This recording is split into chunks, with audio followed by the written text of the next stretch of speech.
Okay, Assalamualaikum dan selamat malam. Salam sejahtera warga YouTube.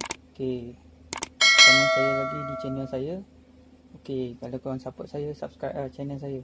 Okay, hari ini saya nak berkongsi ilmu serba kekurangan ni, serba sedikit mengenai bateri dan sistem pengecas, iaitu alternator. Okay, seperti yang kita tahu, bateri ni dia ada positif dan negatif. Saya ni terminal sebelah kanan tangan saya ni terminal positif. Ini terminal negatif. Ini kereta Wira. Untuk kereta yang jenis macam ni, kedudukan dia macam ni lah. Ada yang kereta lain-lain tu, kedudukan dia mungkin terkalih ke apa kan. Ada yang kereta yang bateri dia duduk belakang. Pelik pula buka-buka bonet tak ada bateri. Ada juga pernah jumpa kereta ni tu. Okay, yang ni alat ni orang panggil voltmeter. Ini untuk cek volt lah. Yang ni dekat luar kedai dia jual. Ada yang mahal, ada yang murah. Yang saya beli ni yang biasa punya. Okay. Nak pakai ni, kedudukan ni kena betul lah kan. Kena tengok betul-betul ni, jangan terkalih. Kalau yang pattern ni macam ni lah. Yang brand lain kita kena cek balik lah macam mana. Okay. Yang merah ni untuk terminal positif. Yang ni hitam untuk negatif. Okey. Untuk bateri kereta, kenderaan kereta, kita pakai DCV. Maksudnya direct current voltage. Okey, kita setkan. Kita ambil 20, angka 20. Selalu guna yang ni lah. Okey. Ini enjin kereta tak hidup tau. Kereta tas bateri saya ni tak hidup. Berapa dia punya bacaan.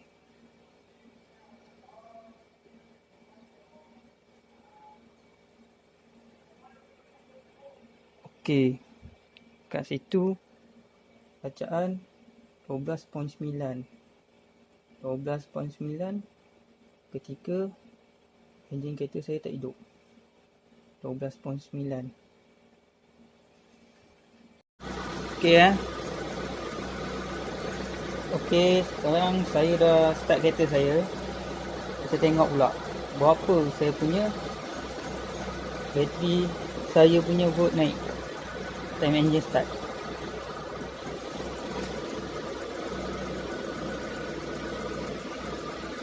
14.6 lah. Okey, bermakna bateri saya punya, orang kata alternator saya berfungsi lah. Dia masuk charging lah.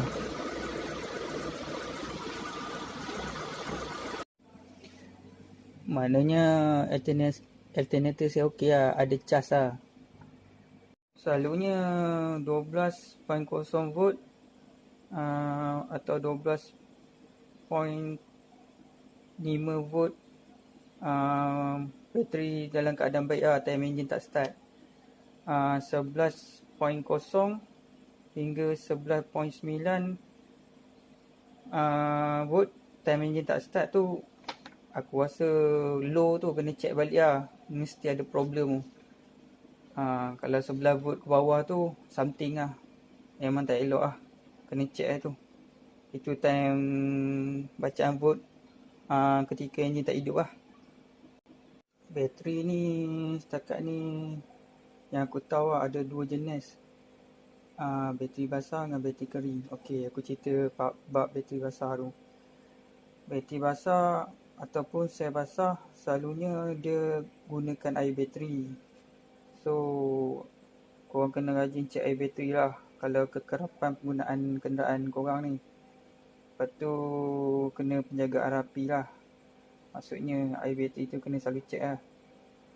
Dia ada paras tau. Kalau ini bateri kering. Okey, ini contoh lah, ni bateri kering. Yang aku sembang sekarang bateri basah. Dia ada paras selalu kat sini level dia kan, high dengan low. Better korang tak payah letak air bateri tu lebih daripada high lah. Sedang-sedang dah lah. Kita korang check dalam 2 atau 3 minggu lah kan. Nak tengok air bateri tu kurang ke kering kan.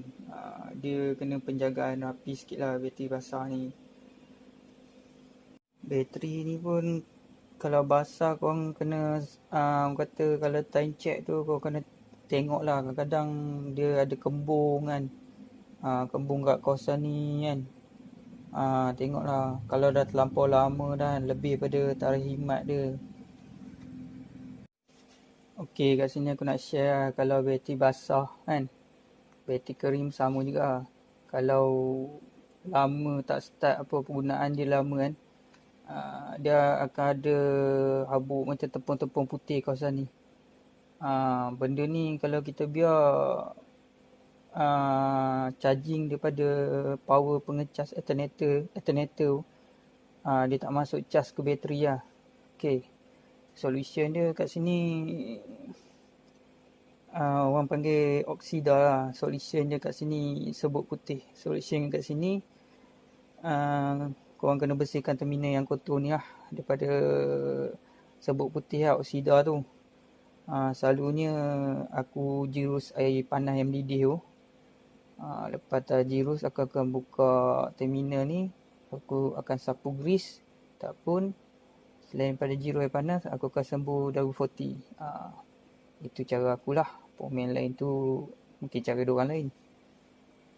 Okay, kita sembang pula bab bateri kering. Depan ni bateri kering. Bateri kering ni atau orang panggil sel kering, dia senang nak jaga. Dia tak memerlukan top up air bateri.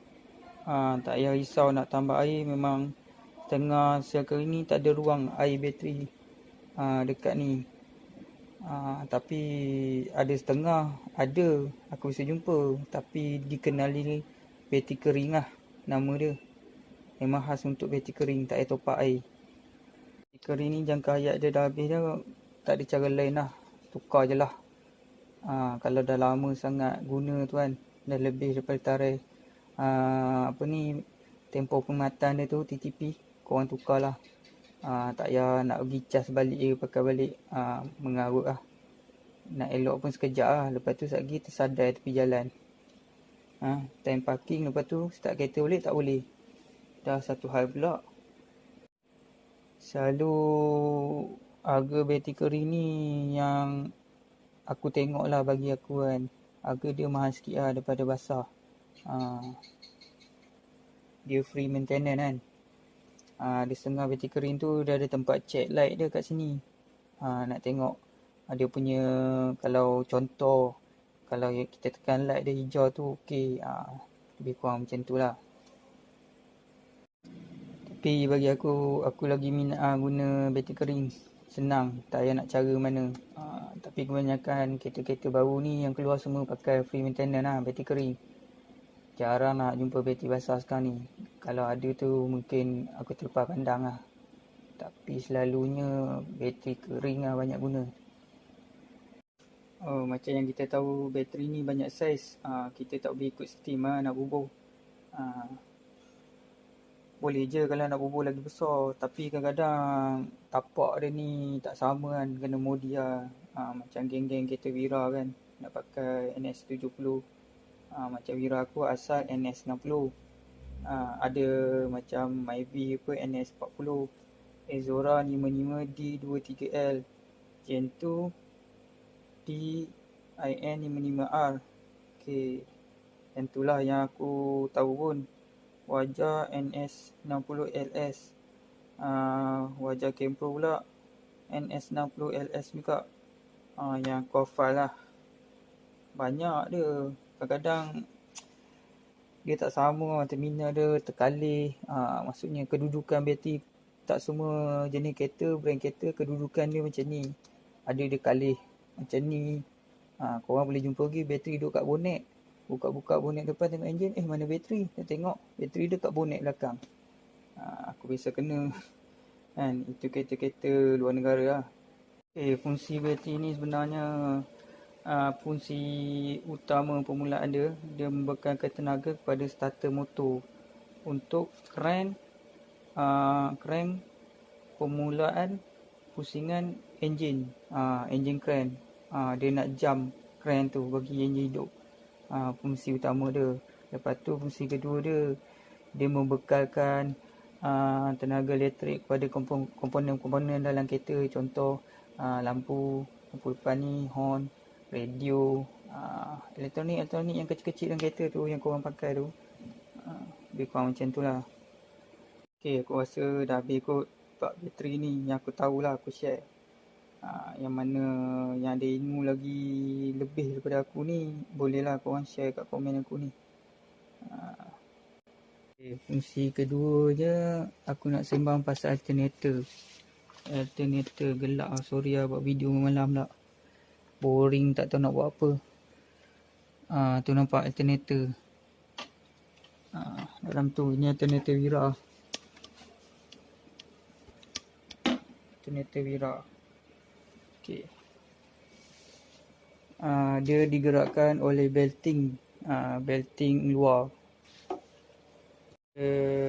Kita dah hidupkan enjin. Enjin dah hidup. Bateri pun akan hilang power, tenaga sebab tenaga dia mengalir keluar. Okay. Fungsi alternator ni dia mengecas mula bateri yang ada. Dia mengecas bateri kita. Tu bateri balik sana tu. Dia mengecas. Tu tugas alternator. Alternator ni sumber asas lah bagi sebuah kereta kenderaan lah. Tak ada dia kenderaan, dia akan hilang lah sumber penjana kuasa lah untuk elektriknya.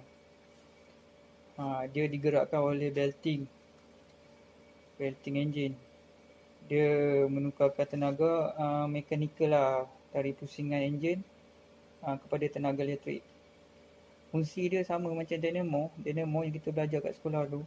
Lebih kurang lah membekalkan tenaga elektrik secara berterusan pada komponen-komponen elektrik melalui bateri. Tu alternator. Tadi tak nampak gangguan lah. Ni jelas nampak belting luar. Belting luar tu yang menggerakkan dia, yang pusingkan alternator. Aku nak share ni dalam meter kereta Wira aku. Okay, kita on kunci. Kau nampak ada lambang bateri kat bawah tu. Okay, kita start. Okay, bila kita start, kalau lambang bateri tu masih menyala lama, bermakna lambang bateri tu menyala lama kat meter, berkemungkinan sistem pengecas tak mengecas bateri, bermakna alternator gagal lah. Satu lagi punca dia yang aku biasa jumpa lah kan, wiring dia kantoi. Maksudnya ada berkenaan dengan dia punya sistem wiring dia. Ada short ke apa kan, putus dalam ke, kena check lah tu. Tapi salah satu punca dia, kemungkinan dia yang besar alternator tak cas lah. Selalunya lah. Tak tahulah, aku tak pasal jumpa lagi masalah lain kan. Tapi aku cerita ni pengalaman aku lah yang bisa kena. So aku share lah. Ni ada lagi satu ilmu aku nak share. Ini depan aku ni contoh. Sekali lagi aku sebut contoh. Depan aku ni kren puli. Dia duduk bawah kren. Okay. Maksudnya dia bergerak ikut putaran enjin. So dekat sini ada belting tau. Dia bersambung dengan alternator. Okay. Ada setengah kereta, contoh macam Wira kan, dia original dia ada getah kawasan ni. Ada getah. Pengalaman aku nak share ni. Dia ada getah sini. So ada kawan aku ni, bateri dia beli bateri baru, tapi charging tak masuk. Pergi kedai kata alternator. Dah tukar alternator pun sama juga. Charging tu dia masuk tak, orang kata masuk tak sepenuhnya. Okey. Bermakna kat sini aku dapat detect apa. Dia punya kren puli ni dia jalan laju ikut putaran enjin. Tapi dia bawa ke belting alternator tu slow, tak ikut putaran enjin. Maknanya dia miss kat situ lah. Okey, kalau korang nak check benda tu senang je. Ini kereta Wira dan seangkatannya mungkin ada kereta-kereta lain macam sistem macam ni kan, kita tak tahu. Ni aku contoh. Kau ambil lah tanda marker ke, cat ke, kau buat segaris macam ni. Okey, ini pemisah dia, ada macam rubber lah getah. Lepas tu korang try bawa kereta tu test. Kau tengok ada slip tak? Maksudnya dia garis ni dia tak sama tak? Contoh dia berenjak ke depan ni. Kan, dia berenjak. Yang ni hilang dah. Bermakna dia slip lah, dia miss lah. So dia tak ikut putaran enjin lah. Bermakna alternator tu okey, enjin bergerak laju. Alternator tu dia charging slow. Dia punya belting lah, putaran belting itu. So power yang keluar tu banyak. Masuk sikit. Ibarat macam tu lah. So solution dia sekarang dekat kedai sekarang ada jual dah yang matinya tak ada getah tu. Aku rasa tukar sekali. Yang ni ramai orang tak tahu ilmu ni, banyak terlepas pandang. Aku nak share lah. Kalau aku ada silap salah cerita bab ni, korang boleh tegur lah. Tapi ni pengalaman aku lah, biasa kena. Tapi yang ni contoh lah depan ni lah. Sebab aku nak cerita kat korang ni. Jadi kalau aku cerita kosong, tak nampak benda tu. Kat sini yang aku cerita pasal pulley crank tu. Nampak tak? Nampak lah. Lebih kurang macam tu. Nampak itu bel alternator punya bel tu lalu kat situ. Okey, naik situ sampai atas ni. Tu bel dia. Yang aku cerita tu, enjin laju. Tapi bel ni tak laju macam ikut putaran enjin. So pengecas dia slow lah nak masuk charging ke bateri. Dia miss kat itu.